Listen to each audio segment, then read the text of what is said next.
नमस्कार, स्वागत आप सभी का। आपके साथ मैं हूं पुनीत। भोपाल में धर्मांतरण का मामला सामने आने के बाद सचेत हुई सरकार में अब एमपी के सारे मिशनरी स्कूलों पर इंटेलिजेंस की नजर रहने वाली है। एक बार फिर आपको बता दें कि बैरागढ़ के क्राइस्ट मेमोरियल स्कूल में हिंदू युवक युवतियों को लालच देकर धर्म परिवर्तन कराया जा रहा था।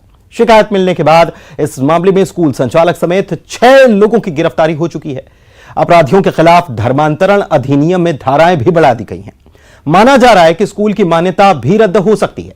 इसके अलावा विधायक रामेश्वर शर्मा का बयान यह भी आया कि स्कूल जिस जमीन पर खड़ा है उसकी जांच के साथ अवैध निर्माण को तोड़ने की कार्रवाई भी संभव है। इस मुद्दे पर सियासी रंग भी चढ़ा। कांग्रेस इस आरोप के साथ मैदान में आई कि धर्मांतरण का आरोपी बीजेपी नेता का करीबी है। मिशनरी स्कूल में चल रही कन्वर्जन की इस क्लास के बाद खड़े हो रहे हैं कई सवाल यह कि आखिर लालच देकर धर्मांतरण कराए जाने का यह मामला कब से चल रहा है, कहां चल रहा है। भोपाल के अलावा और कितने जिलों में इस तरह से गरीबों को बनाया जा रहा है शिकार, और आखिर किसके इशारे पर कॉन्वेंट स्कूलों में लगाई जा रही थी धर्मांतरण की क्लास।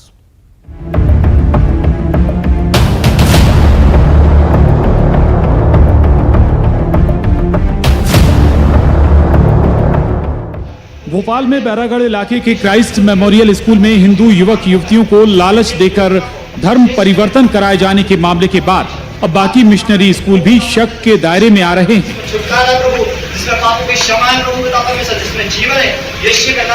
लिहाजा सरकार ने कहा है कि एमपी के सारे मिशनरी स्कूलों पर इंटेलिजेंस की नजर रहेगी।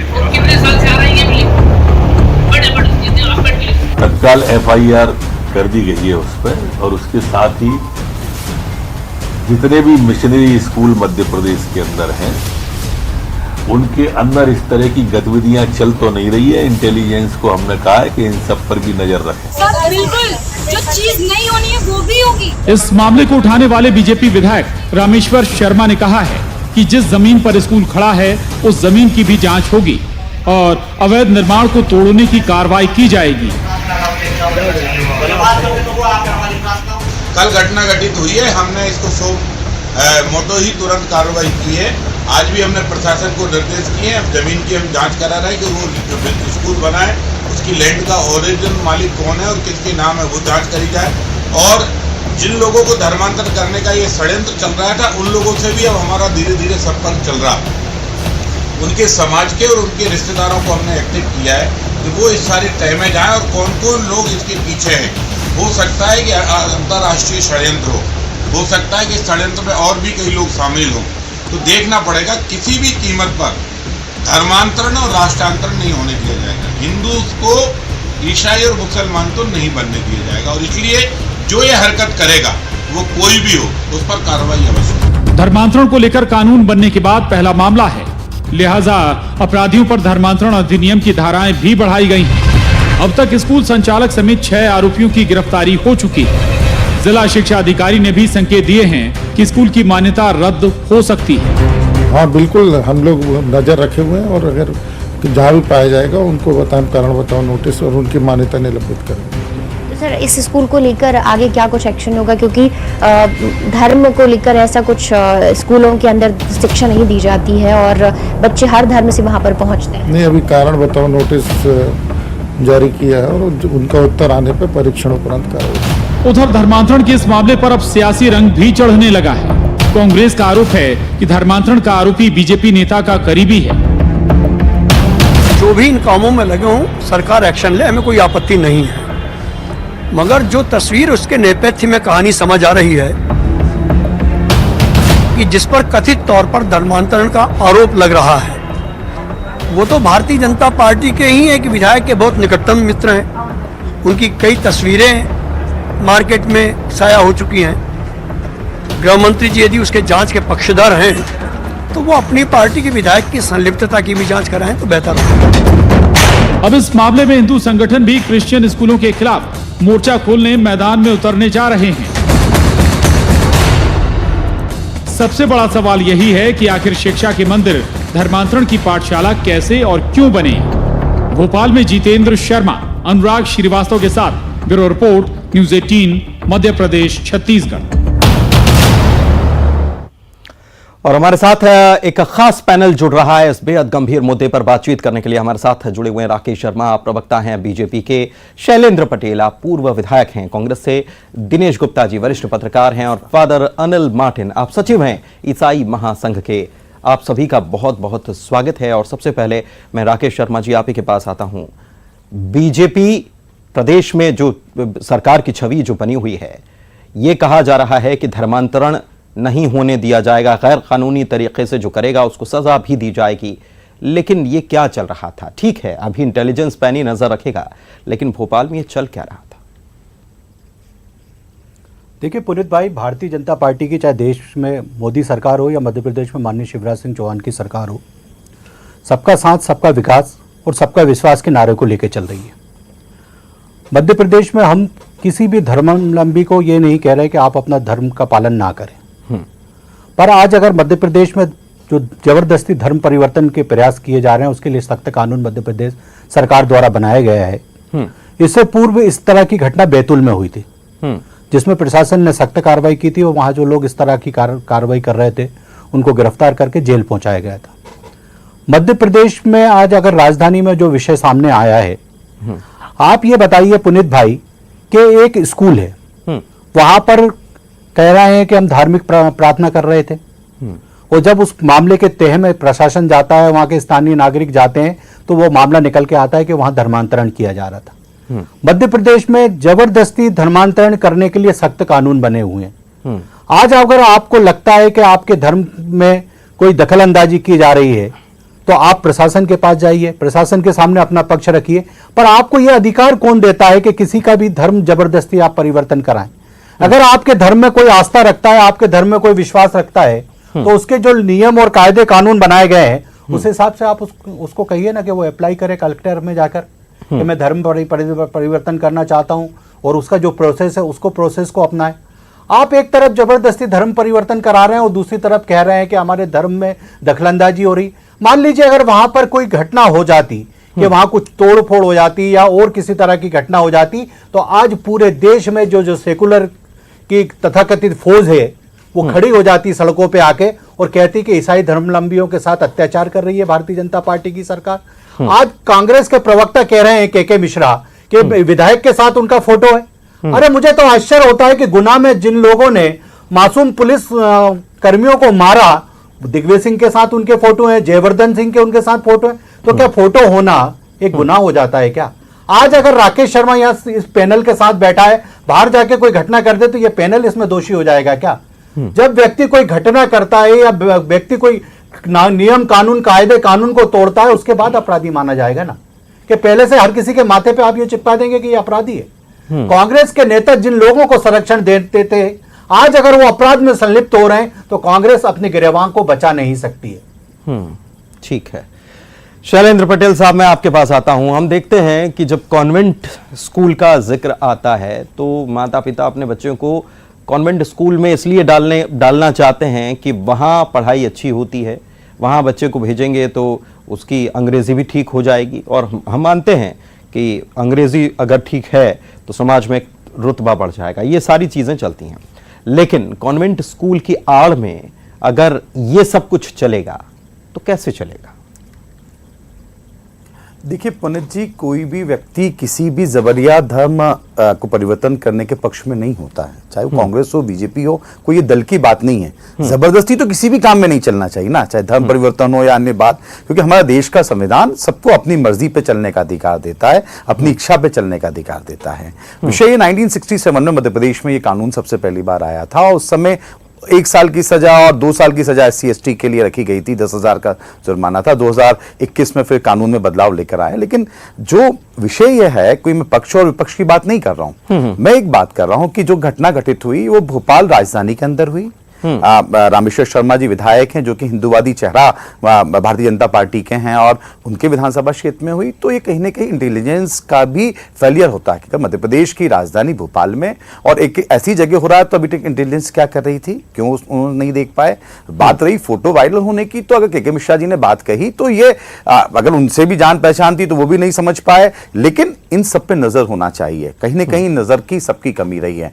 और कोई भी कानून, जब हमारा देश का कानून है संविधान से देश चलता है, वो धर्म परिवर्तन के लिए जबरदस्ती धर्म परिवर्तन अलाउ नहीं करता है। लेकिन मेरा एक विषय यहाँ पर आता है कि केंद्र में अभी तक कोई इसका लेके कानून ऐसा नहीं है। अमित शाह जी ने 2015 में कहा था कि इस तरह का कानून लेकर आना चाहिए, लेकिन पूरे केंद्र में नहीं है। अलग अलग राज्यों में इसके खिलाफ लेकर आए। सबसे पहले उड़ीसा में 1967 में आया, फिर 1968 में मध्य प्रदेश में आया, अन्य राज्यों में इसको लेकर आए हैं। लेकिन इसके बारे में चर्चा होनी चाहिए और कहीं भी जबरदस्ती किसी भी चीज को लेकर नहीं होना चाहिए। कोई यहाँ हिंदू या मुसलमान की बात नहीं है, ना कोई सिख ईसाई की बात है, ये तो स्वेच्छा की बात है, जिसको जो मर्जी है देश का संविधान लेकिन अलाउ शिक्षा की करता आड़ है में ये चल रहा है ना। फॉलो। ये सवाल तो ये है कि शिक्षा की किसी आड़ की में भी आड़ में नहीं तो चल रहा। कौन चला रहा है और क्या ये पूरा एक साजिश के तहत चलाया जा रहा?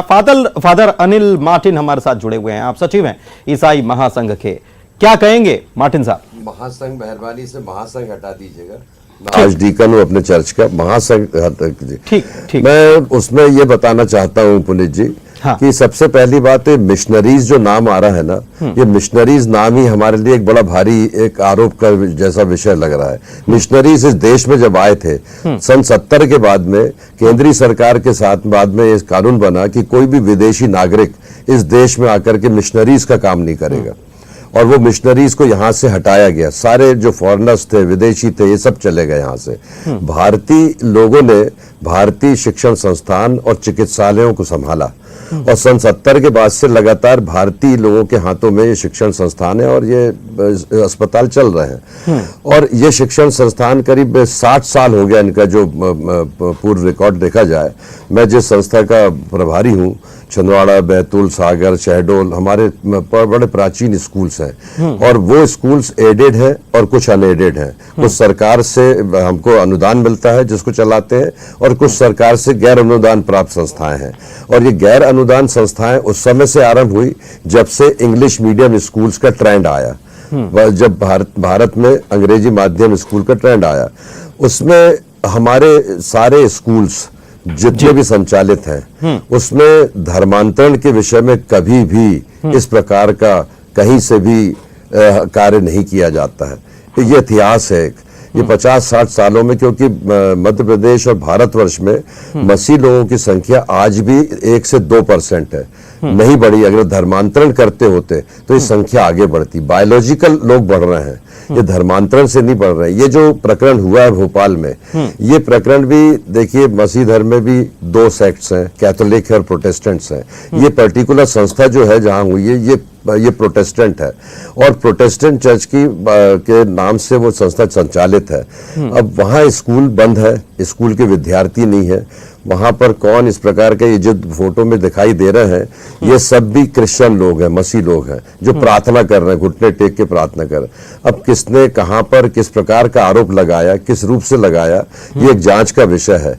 लेकिन मैं मध्य प्रदेश सरकार के गृह मंत्री जी का आभारी हूं जिन्होंने ये आदेश दिया कि इन स्कूलों पर इंटेलिजेंस की नजर होना, और हम एक नहीं 10 बार आमंत्रित करते हैं, क्योंकि हमारे यहाँ पर 99% लोग, 1% मसीह बच्चे पढ़ते हैं, 99% गैर मसीह विद्यार्थी शिक्षा अर्जित करते हैं। और कभी उनको धर्म के मामले में इस बात के लिए नहीं बताया जाता कि आप ये धर्म माने कि वो धर्म माने। उनको सेकुलर टीचिंग दी जाती है, धार्मिक शिक्षा नहीं दी जाती। ठीक है। दिनेश गुप्ता जी वरिष्ठ पत्रकार भी जुड़े हुए। दिनेश जी, क्या कहेंगे? आपने तीनों पक्षों को सुन लिया। हम ये देखते हैं इस सब के बावजूद, ये सफाई भी दी जा रही है कि ऐसा नहीं होता है, लेकिन फिर भी हम ये देखते हैं, अभी तो ये भोपाल में मामला सामने आया, लेकिन आदिवासी इलाकों में खास तौर पर झाबुआ या बैतूल का भी मामला देख लें, वहां पर शिक्षा की आड़ में या खास तौर पर जो लोग गरीब तबके के हैं या जो लोग मजबूर हैं, उनको किसी न किसी प्रलोभन के जरिए उनको धर्मांतरण कराया जा रहा है, ऐसी खबरें आती हैं। क्या ये सही नहीं है? पुनीत जी, ये बिल्कुल सही है। यही धारणा है कि जो आदिवासी इलाकों में कन्वर्जन होता है वो आदिवासियों का होता है और मसीह समुदाय में होता है। ये इसमें निर्विवाद रूप से ये कई बार सामने आया है। और आप जब देखते हैं ना, अपना सरनेम में भी कई बार ये रिफ्लेक्ट होता है आदिवासियों के उसमें कि ये कन्वर्जन है या किस तरह के लोग हैं।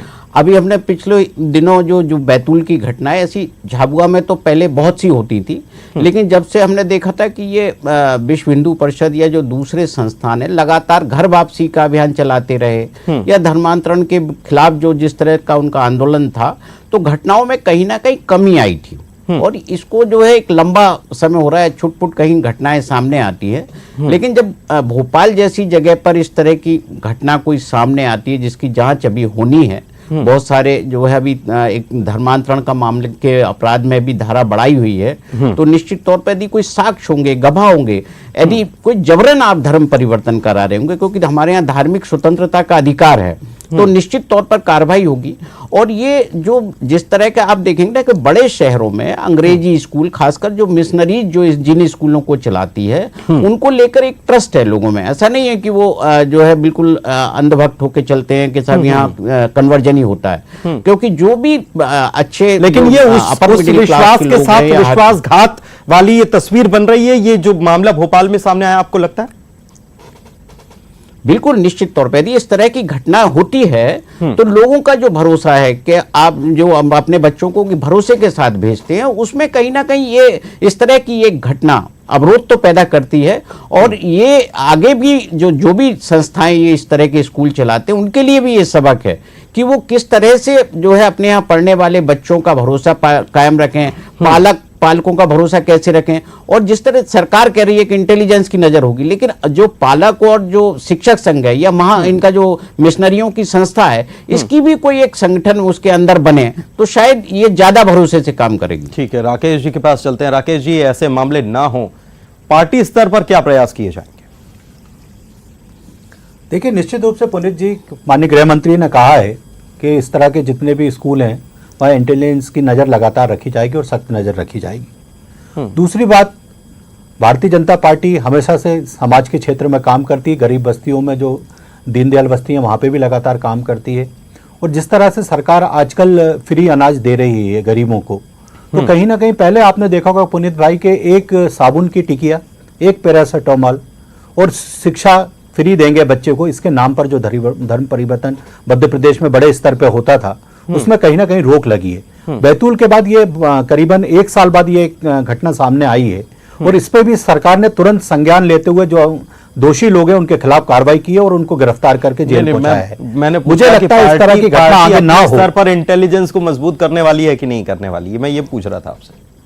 देखिए, मैंने कहा इंटेलिजेंस होता है कि भारतीय जनता पार्टी समाज के क्षेत्र में काम करती है, समाज के विकास के क्षेत्र में काम करती है। ऐसे विषय सामने आ रहे हैं, इसके लिए जागरूकता के लिए भारतीय जनता पार्टी भी समाज के बीच जाएगी और जागरूकता के साथ साथ ये इसका कार्यकर्ताओं को भी निर्देशित किया जाएगा कि वो अपने क्षेत्रों पे इस तरह की नजर रखें कि वहां पे कोई किसी को गुमराह कर और धर्म परिवर्तन तो नहीं करा रहा। ठीक है, शैलेंद्र पटेल जी, आप क्या कहेंगे इस पर?